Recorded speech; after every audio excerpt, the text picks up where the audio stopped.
Hello friends, welcome to our YouTube channel. नमस्कार मित्रांनो, Sandeep sir academy या आपल्या यूट्यूब चॅनल मध्ये तुमच्या सर्वांचं स्वागत आहे. मित्रांनो, 18 ऑक्टोबर साठी जे काही चालू घडामोडीवर महत्त्वपूर्ण प्रश्न आहेत, म्हणजे जे काही मोस्ट इम्पॉर्टंट क्वेश्चन आहेत, ते आपण आजच्या लेक्चर मध्ये कंप्लीट करणार आहोत. त्यामुळे आपल्या या लेक्चरला स्किप न करता शेवटपर्यंत प्रामाणिकपणे नक्कीच पाहायचे. त्याच प्रकारे मित्रांनो, तुम्ही जर आपला अजून स्टडी विथ संदीप सर हे ॲप जर इन्स्टॉल केलं नसेल तर या ॲपला इन्स्टॉल करून घ्यायचे. ओके, त्यावर तुम्हाला हे जे काही पीपीटी नोट्स असतात ते त्या ठिकाणी प्रोव्हाइड केलेले असतील.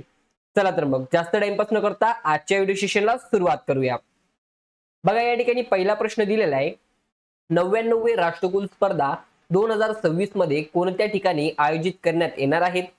या प्रश्नाचं योग्य उत्तर असणार आहे मित्रांनो ऑप्शन डी, ग्लासगो. या ठिकाणी हे लक्षात ठेवायचं मित्रांनो. कोणती स्पर्धा? तर कॉमनवेल्थ गेम्स. ओके, राष्ट्रकुल स्पर्धा हे या ठिकाणी लक्षात ठेवायचे. चला तर मग पाहूया पुढचा प्रश्न. बघा, या ठिकाणी पुढचा प्रश्न दिलेला आहे, जगातील पहिला मल्टी सेन्सर अर्थ ऑब्झर्वेशन उपग्रह कोणत्या भारतीय स्टार्टअपने प्रक्षेपित केला आहे? या प्रश्नाचं योग्य उत्तर असणार आहे मित्रांनो option C, Galaxy I. Okay, चला जाऊया पुढच्या प्रश्नांकडे. द ब्रह्मास्त्र अनलिस्ड या पुस्तकाचे लेखक कोण आहेत? तर या ठिकाणी या प्रश्नाचं योग्य उत्तर असणार आहे मित्रांनो ऑप्शन बी, डी शिवानंदन. ओके, या ठिकाणी हे बुकचं कव्हरिंग पेज मी तुम्हाला दाखवलेलं आहे मित्रांनो. त्याच प्रकारे या मागच्या व्हिडिओमध्ये आपण कोणी कोणते पुस्तक लिहिलेले त्यावर त्या व्हिडिओ सेशन मध्ये डीपवर सांगितलेला आहे. तो व्हिडिओ जर तुम्ही पाहिला नसेल तर तो व्हिडिओ देखील पाहून घ्यायचा आहे. ओके, चला जाऊया पुढच्या प्रश्नाकडे. भारताने कोणत्या देशासोबत पहिला ROKN द्विपक्षीय सराव आयोजित केला आहे? या प्रश्नाचं योग्य उत्तर असणार आहे मित्रांनो ते म्हणजे ऑप्शन ए, दक्षिण कोरिया. कोणता मित्रांनो? ऑप्शन ए, दक्षिण कोरिया. बघा, याविषयी थोडक्यात माहिती पाहूया. हा जो काही करार आहे मित्रांनो, तर हा भारत दक्षिण कोरिया नौदल द्विपक्षीय सराव आहे आणि ही जी काही आवृत्ती आहे मित्रांनो, तर ही पहिली आवृत्ती आहे. या ठिकाणी लक्षात ठेवायचंय. त्याच प्रकारे मित्रांनो, अजून काही देशांसोबतचे सराव या ठिकाणी आपण जाणून घेऊया. बघा, सर्वात आधी कुरुक्षेत्र हा भारत आणि सिंगापूर दरम्यान आहे. त्यानंतर नोमॅडिक एलिफंट हा भारत आणि मंगोलिया या दोन देशांबद्दल आहे. त्यानंतर शक्ती हा भारत आणि फ्रान्समध्ये. त्यानंतर ऑस्ट्रोहिन ऑस्ट्रेलिया आणि भारतमध्ये. त्यानंतर वीर गार्डियन हा भारत आणि जपानमध्ये. त्यानंतर सूर्यकिरण हा भारत आणि नेपाळमध्ये. त्यानंतर युद्धाभ्यास तारकश कोप इंडिया सराव हा भारत आणि अमेरिकेमध्ये. त्यानंतर गरुडा शक्ती हा भारत आणि इंडोनेशियामध्ये आणि स्लिनेक्स हा भारत आणि श्रीलंकामध्ये. त्याच प्रकारे मित्रांनो, डस्लिक हा उझबेकिस्तान आणि भारत या दरम्यान मध्ये. त्यानंतर फ्रेझेक्स हा व्यायाम भारत आणि फ्रान्समध्ये.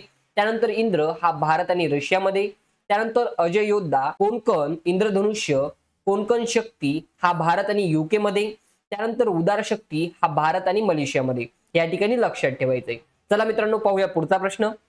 बघा, या ठिकाणी पुढचा प्रश्न दिलेला आहे, आंतरराष्ट्रीय नाणेनिधी म्हणजे IMF याचा जो काही फुल फॉर्म आहे मित्रांनो, तो म्हणजे इंटरनॅशनल मॉनिटरी फंड चे पहिले व्यवस्थापकीय संचालक म्हणून कोणाची नियुक्ती करण्यात आली आहे? या प्रश्नाचं योग्य उत्तर असणार आहे मित्रांनो ते म्हणजे ऑप्शन डी, डॅन कॅड्स. हे या ठिकाणी लक्षात ठेवायचंय.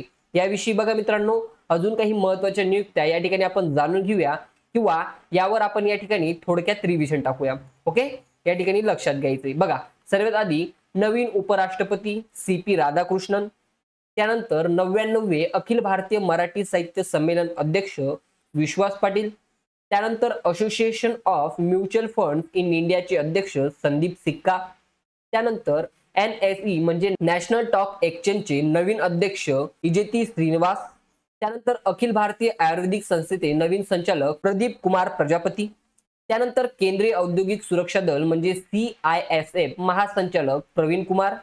त्यानंतर युनेस्कोचे पहिले अरब महासंचालक डॉक्टर खालेद अल एनानी.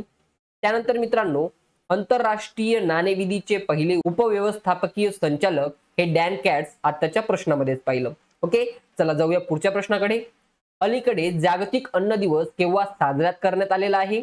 या प्रश्नाचं योग्य उत्तर असणार आहे मित्रांनो ऑप्शन सी, 16 ऑक्टोबर. त्याच प्रकारे मित्रांनो, याविषयी थोडक्यात माहिती जाणून घेऊया. बघा, या दिवसाचे जे काही उद्दिष्ट आहे ते म्हणजे भुकेने ग्रस्त असलेल्यांसाठी जागतिक जागरूकता आणि कृतीला प्रोत्साहन देणे आणि सर्वांसाठी निरोगी आहार सुनिश्चित करण्याची गरज अधोरेखित करणे हा या मागचा उद्देश आहे. आणि या ठिकाणी लक्षात घ्यायचे की 16 ऑक्टोबरला जागतिक अन्न दिवस, जागतिक भूल दिवस आणि जागतिक मणक्यांचे दिवस देखील असतो. या ठिकाणी लक्षात घ्यायचे. चला मित्रांनो, पाहूया पुढील प्रश्न. कोणत्या माजी राजकीय नेत्याने मायक्रोसॉफ्ट आणि एआय स्टार्टअप अँथ्रोपिक मध्ये वरिष्ठ सल्लागार म्हणून सामील झाले आहेत?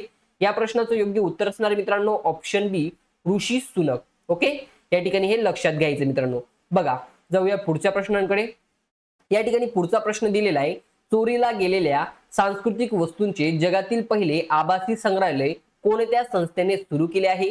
तर या प्रश्नाचं योग्य उत्तर असणार मित्रांनो ऑप्शन ए, युनेस्को. या ठिकाणी लक्षात घ्यायचंय. बघा मित्रांनो, या ठिकाणी चालू घडामोडीवर आधारित महत्वपूर्ण प्रश्न होते ते आपण या ठिकाणी कंप्लीट केलेले आहे.